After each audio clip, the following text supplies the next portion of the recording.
Are you going to travel in boat? By... Zach Musagi. Yeah. Are we going to travel? In the Netherlands, there's a difference between boats below 20 meters long and boats of more than 20 meters long.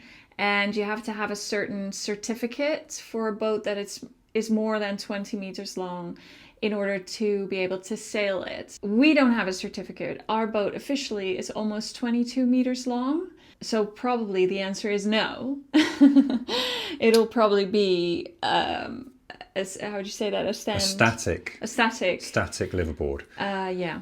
Well, I mean, we'd love to. I think it would be great. when we first started out the project, our dream was to, convert this boat and then just cruise around the waterways of Europe. Yeah.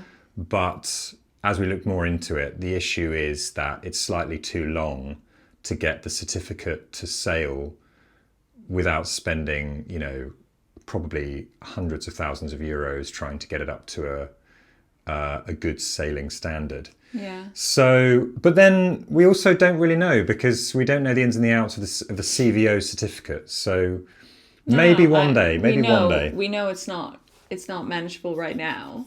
But not with our budget, no. Another option would be to cut the boat in half and shorten it by 2 meters. And make sure it's below the 20 meters, and then we can actually think about giving the engine an update and sail it. The short answer is no, we're not going to sail it. Mainly because the reason we're buying the boat is to live in it, and it's just a nice to have if we could have cruised around the canals of the Netherlands. So for now, the objective is to live in it. And maybe in the future, if we have the budget and the time and the energy, we will try and get it all sorted so that we can sail it. But that's short answer. So thank you, Zach Musagi, for the question.